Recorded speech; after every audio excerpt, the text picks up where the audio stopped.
Hello সবাইকে, good day. কেমন আছো তোমরা?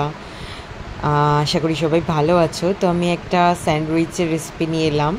স্যান্ডউইচের রেসিপির কারণটা হচ্ছে যে আমি বলেছিলাম মাছের ডিমের যে পুরটা আমি বানিয়েছিলাম সেটা লেফট ওভার ছিল, কারণ কি মাছের ডিমের পুর দিয়ে আমি যে ডিম ভরা মানে তো ভারওয়ান এগ বানিয়েছিলাম, মুরগির ডিমের মধ্যে মাছের ডিমের পুর ভরে। তো ওটা তো তোমরা সবাই পছন্দ করেছো, আমি অনেকের কমেন্টস পেয়েছি। তো সবাই ট্রাই করে আমাকে জানাবে। আর লেফট ওভার পুরটা দিয়ে আমি বলেছিলাম স্যান্ডউইচ বানাতে চেষ্টা করব। তো চলো আমি চলে এসেছি, এটা আমি ফার্স্ট টাইম বানালাম, তোমরা যদি কেউ এর আগে বানিয়ে থাকো জানিও। তো আমি ব্রাউন ব্রেড নিয়ে নিয়েছি, বিকজ আমরা ব্রাউন ব্রেডটাই প্রেফার করি। আর তার সাথে হচ্ছে আমি 4টে পিস নিয়েছি। আর তার সাথে আমি নিয়েছি, দেখো ইনগ্রিডিয়েন্টসগুলো দেখালাম, আমি মেয়োনিজ আর চিজ নিয়ে নিয়েছি। চিজ ভীষণ অল্প নিয়েছি, মেয়োনিজও তাই। আচ্ছা, আমি বাটার নিয়েছি। আমি যে বাটারটা ইউজ করি সেটা হচ্ছে ডেলিসিয়াসের। এই বাটারটা কিন্তু তোমার একদম সুগার ফ্রি আর কোলেস্টেরল ফ্রি। তার সাথে আমি নিয়েছি একটুখানি স্লাইস করে কেটে নিয়েছি গাজর, শসা আর পেঁয়াজ, ভেতরে দেবো বলে।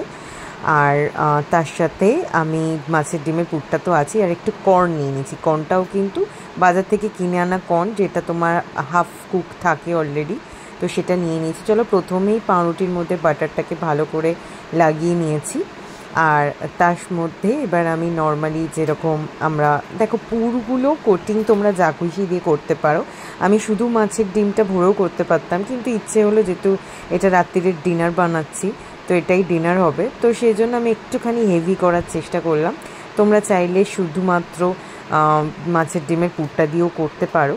আর খেলাম তো দ্য টেস্ট ইজ হেভেনলি, তো ভীষণ ভালো লাগলো। তো চলো, আমার কাছে স্যান্ডউইচ মেকার আছে, অনেক দিন পর স্যান্ডউইচ মেকারটা ইউজ হলো। আজকাল একদম বাচ্চাদের জন্য, দেখো স্যান্ডউইচ মেনলি টিফিনেই খায় লোকে, আর বাচ্চা যেহেতু আমার 2-4 বাচ্চা আছে, ওদের জন্য আমি একদমই টাইম পাই না। চলো, বাটারটা লাগানো হয়ে গেছে, কথা বলতে বলতে তার মধ্যে আমি মেয়োনিজটা স্প্রেড করে দিলাম। বলে রাখি, এই মেয়োনিজটা কিন্তু এগলেস ভেজ মেয়োনিজ, আর এটা কিন্তু তোমার একদমই তোমার কোলেস্টেরল ফ্রি। তো মেয়োনিজটা কিসের ইউজ করি আমি এখানে দেখাইনি, যদিও যেহেতু আমি সব নিয়ে এবার এসেছিলাম ভিডিওটা করতে। তো তোমরা যদি চাও কমেন্ট করে জানিও, আমি নিশ্চয়ই জানিয়ে দেবো, এটা খুবই ভালো। আচ্ছা, নেক্সট এবার চলে আসে, আর এগুলো ভিভারই আমি খুব ইউজ করি সমস্ত কিছু। আর বলে রাখি, এর মধ্যে তোমরা পিৎজা বা ব্রেড যে সসটা হয় সেটাও দিতে পারতে। তার সাথে তোমরা চাইলে একটুখানি স্প্রিংকলার কিছু দিতে পারতে, ঠিক আছে। তার সাথে গোলমরিচ, নুনও দিতে পারতে। আমি একদমই নুন দিইনি, বিকজ আমরা নুনটা বেশি খাই না, আর যেটুকু নুন দরকার সেটা অলরেডি মেয়োনিজ বাটারের মধ্যে থাকবে। আর এটা যদিও আনসল্টেড বাটার, মেয়োনিজের মধ্যে অবশ্যই নুন থাকবে। আর সবথেকে বড় কথা, মাছের ডিমটা যেটা অলরেডি কুকড করা ছিল, তো কুকড করা বলে ওটা তো ওয়েল কুকড রান্না করা ছিল, ওর মধ্যে নুন মশলা সবই দেওয়া আছে, তাই আমি আলাদা করে নুন দিইনি, তোমরা চাইলে দিতে পারো। তো চলো, এবার হচ্ছে পালা সাজিয়ে নেওয়ার। আমার ইনগ্রিডিয়েন্টস দেখতে পাচ্ছ খুবই কম, আমি বরাবর খুব কম ইনগ্রিডিয়েন্টসে রান্না করি। তার দুটো কারণ হচ্ছে, 1 নম্বর আমি ভীষণ কুঁড়ে, কারণ কি অফিসের কাজের পর আমার ইচ্ছে করে না যে অনেক কিছু দিয়ে রান্না করি, তো আমি চেষ্টা করি সহজে কিন্তু টেস্টি কীভাবে বানাবো। আর তো দেখো, আমি খুব কম জিনিসই দিয়েছি, এবং যেগুলো দিয়েছি সবকটাই খুব হেলদি, এবং সবকটাই আমাদের সবার বাড়িতে থাকে। কর্নটা যদি না থাকে তোমাদের বাড়িতে, আমরা স্কিপ করতে পারো, বাট কর্নটা মোটামুটি আমাদের বাড়িতে থাকে, যেহেতু স্যুপ টুপ একটু আধটু হয়, বা আমরা কোনো ধরনের আমরা ভীষণ তোমার গার্লিক রাইস বা এই ধরনের জিনিস খেতে পছন্দ করি, হার্ব রাইস, তো কর্নটা আমরা ইউজ করি, তো সেজন্য আমি কর্ন নিয়েছি। তো দেখো, আমি প্রথমে তোমাদের যেটা এবার পুরটা ভরে দিচ্ছি। প্রথমে যেটা করলাম, আমি বাটার আর ব্রাউন ব্রেডের মধ্যে বাটার আর মেয়োনিজ সমান পরিমাণে লাগিয়ে নিয়ে তার মধ্যে পেঁয়াজ আর গাজর ছড়িয়ে মাছের ডিমের পুরটা, দেখো আমি কিন্তু অনেকটা করে দিচ্ছি, বিকজ আমার আর রাখার কোনো ইচ্ছা নেই, বাকিটা আমি খেয়েই নেব, that is the reason, that is the only reason. তো তোমরা চাইলে একটু কম দিতে পারো, তার ফলে কী হবে যে যেহেতু পাউরুটিগুলোর সাইজগুলো ছোটো, তাই যাতে সেগুলো মানে যখন আমরা অন্য স্লাইসটা উপর দিয়ে চেপে দিয়ে দেবো অ্যাকচুয়ালি ওটাকে গ্রিল করতে, মানে তোমার স্যান্ডউইচ মেকারের মধ্যে, যাতে সেটা কোনোভাবে চিপটে বেরিয়ে না আসে, ফেটে বেরিয়ে না আসে। তো এখানে দেখবে যে আমি অনেক দিন পর ট্রাই করলাম, আর অবশ্যই আমি খুব তাড়াতাড়ি করতে চেষ্টা করছিলাম, সেই জন্য আমি একসাথে দুটো দিয়েছি, কিন্তু যেহেতু আমি পুরটা অনেকটা মোটা করে দিয়েছি, নর্মাল স্যান্ডউইচের পুরের থেকে অনেকটাই মোটা, তো সেই জন্য কিন্তু আমার হয়নি। আর এটা আমি মজার করেই আমি ভিডিওটা আমি কাটিং করিনি, আমি কোনো এডিটিং করি না নর্মালি ভিডিও, আমি আগেও বলেছি তোমাদের। তো তোমাদের সাপোর্ট চাই, তোমাদের হেল্প চাই, তোমরা অবশ্যই সাজেস্ট করতে পারো। বাট এখানে আমার মজা লাগলো, আমি রীতিমতো ফাইট করছিলাম, আমি রীতিমতো স্ট্রাগল করছিলাম দুটোকে একসাথে ভরানোর জন্য, বিকজ খুব খিদে পেয়ে গেছিলো। আর এরকম একটা ইয়াম্মি স্যান্ডউইচ, তো আমি চেষ্টা করছি আমি একসাথে যদি দুটো হয়ে যায় তাহলে মোটামুটি তাড়াতাড়ি করে খেয়ে নেওয়া যেতে পারে। তো আরেকটা জিনিস আমি দেখলাম যেটা ফিল করে, যে আমি কিন্তু একটাই খেয়ে আমার পেট ভরে গেছে, তো দুটো কিন্তু আমাকে খেতে হয়নি। আমি মোটামুটি একটা স্যান্ডউইচ মানে যেটা ডাবল দুটো ব্রেডের মধ্যে যেটা বানিয়েছি, একটাই আমার খেয়ে কিন্তু পেট ভরে গেছে। তো চলো আমার ফানি পার্টটা এরপর আসছে। আমি এবার সমস্ত কিছু দেওয়া হয়ে গেছে, ওপর থেকে আমি শসা, কর্ন আর যেটুকু মেয়োনিজ পড়েছিল সেটাকেও আমি একটু লাগিয়ে দেবো। আর তার সাথে এবার আমি কি করব, পেঁয়াজের বাছা কুচা কিছু যেগুলো ছিল সেগুলোই দিয়ে দিলাম। আর তার সাথে আমি যে অন্য পাউরুটিগুলোতেও যে মেয়োনিজ আর বাটার লাগিয়ে রেখেছি, মানে 4টে পাউরুটিতেই লাগিয়েছিলাম, তো অন্য স্লাইসগুলো উপর থেকে জাস্ট চাপা দিয়ে দেবো। এর সাথে আমি যেরকম বললাম, তোমরা হাফ স্প্রিংকলার, মরিচ, নুন বা ধরো সসও, ইভেন তোমরা সসও ছড়াতে পারো। আমি সস শুধু যখন আফটার মেকিং যখন ওটাকে খেয়েছি তখন সস দিয়ে খেয়েছি, তো সেটা আমি দেখাচ্ছি। বাট তোমরা চাইলে অনেক কিছু এর মধ্যে অ্যাড করতে পারো। তো চলো এবার হচ্ছে স্যান্ডউইচটা বানানোর পালা, স্যান্ডউইচ মেকারে দেওয়ার পালা। তো এইবার হচ্ছে সবচেয়ে funniest part of the video, যে আমি একসাথে দুটোকে দিয়ে একটু মজা করেই করছিলাম, প্লাস তারপর আমার মোটো ছিল যদি একসাথে হয়ে যায়, খুব খিদে পেয়ে গেছিলো, আই ওয়াজ হাংরি। তো বাট সেটা হয়নি অ্যাকচুয়ালি, পুরটা এত, দেখো পাউরুটির যে সাইজ তাতে কিন্তু আরামসে হয়ে যাবে। আর হ্যাঁ, বাই দ্য ওয়ে আমি কিন্তু অবশ্যই হালকা একটুখানি বাটার কিন্তু বাছা পুচা রেখেছিলাম, সেটা আমি গ্রিস করে নিয়েছি, এটা অলওয়েজ উচিত। তাহলে কি হয় না, পাউরুটিটা কখনো আটকে যায় না, বিকজ পাউরুটিগুলো তো একদম কাঁচা পাউরুটি দেওয়া হচ্ছে, তো সেগুলো আটকে যায় না। আর ওপরের দিকটা তোমরা চাইলে বাটার লাগাতে পারো, আমি কী করি ওপরের দিকে স্যান্ডউইচ মেকারের ওপর দিকের পার্টটা আমি বাটার লাগাই না, বরং যে পাউরুটিটা ওপরের দিকে যাবে তার ওই পিছন দিকটা মানে ওপরের দিকটা আমি একটু বাটার ঘষে নিই। তো সেটাই করলাম। যে দেখো আমার স্যান্ডউইচ মেকারটা যেন বড় সাইজের, বাই দ্য ওয়ে এটা একটা গল্প আছে, স্যান্ডউইচ মেকারটা কিন্তু আমার বিয়েতে গিফট পাওয়া, তো ভাইয়ের বন্ধুরা এটা গিফট করেছিল, একটা টোস্টার পেয়েছিলাম, একটা স্যান্ডউইচ মেকার পেয়েছিলাম।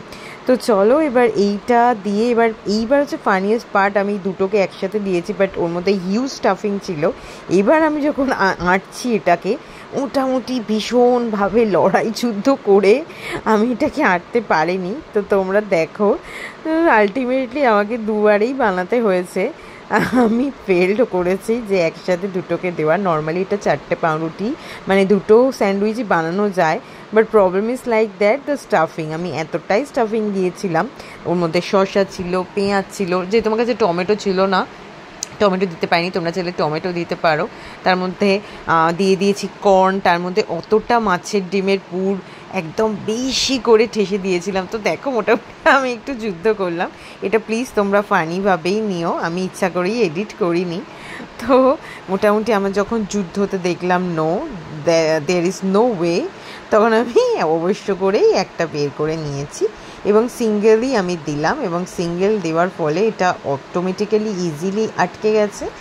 এবং তারপরে যেটা হলো তোমরা দেখতেই পারবে। আর বাই দ্য ওয়ে তোমরা যারা অলরেডি স্যান্ডউইচ বানাও স্যান্ডউইচ মেকারে, দে অল নো, আমি নতুন করে কিছু বলবো না, বাট যদি কেউ না বানিয়ে থাকো, ইউজ না করে থাকো, তাদেরকে একটা কথাই বলবো, ম্যাক্সিমাম 2 থেকে 4 মিনিট, হ্যাঁ 4 মিনিট আমি অনেক বেশি বললাম, 2 মিনিটই লাগে একটা স্যান্ডউইচ মেকার কিন্তু গরম হয়ে পাউরুটিটা গ্রিল হতে। তো দেখো, আর তোমরা যদি আরও কড়া করতে চাও তাহলে 4 মিনিট করতে পারো, but not more than that. আর উপরের দিকে দেখবে দুটো বাটন আছে, একটা রেড একটা গ্রিন, তো রেডটা যখনই তোমার গ্রিন হয়ে যায় তাহলেই বুঝবে যে তোমার হয়ে গেছে কিন্তু ফুল কুক। আমি পুরো গ্রিন অবধি ওয়েট করি না, বিকজ আমার প্রচণ্ড কড়াটা না মুখে লাগে, আর যেহেতু আমি পাউরুটির ধারগুলো কাট করি না, তো সেই জন্য খুব কড়া হলে সেগুলো বিস্কিটের মতো হয়ে যাবে।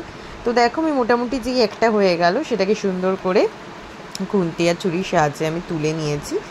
দেন এরপরে চলে এলাম নেক্সটটা। আর আরেকটা ব্যাপার, স্যান্ডউইচ তো অলওয়েজ তোমরা জানো মধ্যিখান থেকে এরকম সুন্দরভাবে কেটে নিয়েই সার্ভ করতে সেটাকে বেশি ভালো লাগে। তো চলো আমি মধ্যিখান থেকে এটাকে কেটে নিয়েছি, আর যেহেতু এটার সাথে একটু যুদ্ধ হয়েছিল তার প্রথমে একটু ছিঁড়তে অসুবিধাই হচ্ছিল, তো পরেরটা কিন্তু খুব ভালোভাবেই ঢুকে গেল এবং পরেরটা কিন্তু খুব ইজিলি আমি কেটেও নিতে পেরেছি। তো চলো আর কয়েক মিনিটের অপেক্ষা, কয়েক মিনিটের মধ্যেই এটা রেডি হয়ে যাবে।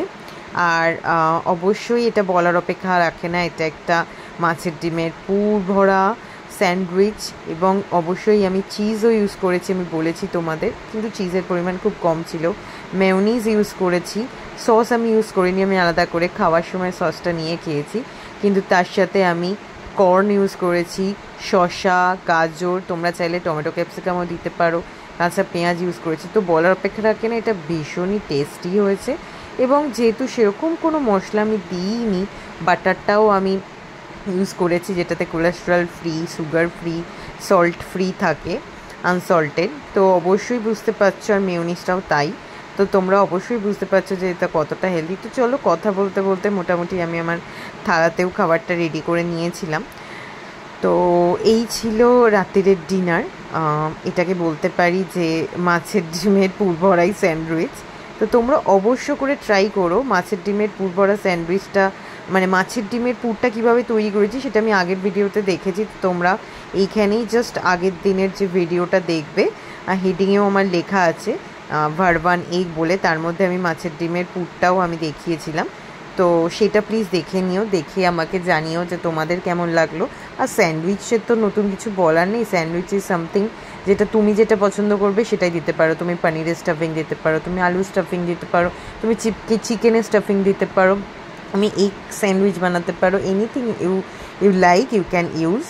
অ্যান্ড লাইক আমি মাছের ডিমের পুরটা যেহেতু বলেছিলাম লেফট ওভারটা দিয়ে আমি বানাবো, তাই আমি বানিয়েছিলাম। দেখো 2-3 মিনিটের মধ্যে কিন্তু ধোঁয়া উঠে গেল। তো মোটামুটি একটুখানি আমি এবার সুইচটা ওপর থেকে অফ করে দিয়েছি। সুইচটা অফ করে দিয়ে কিন্তু আমি স্যান্ডউইচটা এবার বের করে নেওয়ার পালা। তো চলো, এটা ছিল আমার সেকেন্ড স্যান্ডউইচ। তো সেকেন্ড স্যান্ডউইচ অলরেডি রেডি। তো স্যান্ডউইচটা বের করে নিয়ে এবার স্যান্ডউইচ মেকারটাকে ঠান্ডা হওয়ার সুযোগ দেবো। আর তার সাথে এটাকে আমি কেটে নিয়েছি, কেটে নিয়ে আমি সসের সাথে খাওয়ার জন্য রেডি হয়ে গেছিলাম। তো চলো, ভিডিওটা তোমাদের কেমন লাগলো তোমরা অবশ্যই জানিও। আর তার সাথে হচ্ছে ভালো লাগলে প্লিজ আমার চ্যানেলটা একটুখানি লাইক সাবস্ক্রাইব করে দিও, ইচ্ছে হলে শেয়ার করো, আর যদি কোনো ইনফরমেশান জানতে হয় সো প্লিজ প্লিজ প্লিজ আমায় জানিও। তো দেখো, ভীষণ ভালো হয়েছিল এটা, আর খেতে তো দারুণই ভালো হয়েছিল। আর তোমরা অবশ্যই ফিডব্যাক দিও তোমাদের কেমন লাগলো। তো চলো, আজকের জন্য টাটা, বাই বাই। আবার পরের দিন একটা নতুন রেসিপি নিয়ে চলে আসবো তোমাদের কাছে। এর মধ্যে যদি তোমরা আরও কিছু জানতে চাও, দেখতে চাও, অবশ্যই বলো। তো এইটুকুই আজকের জন্য। প্লিজ প্লিজ প্লিজ সাপোর্ট করো। Thank you, bye by.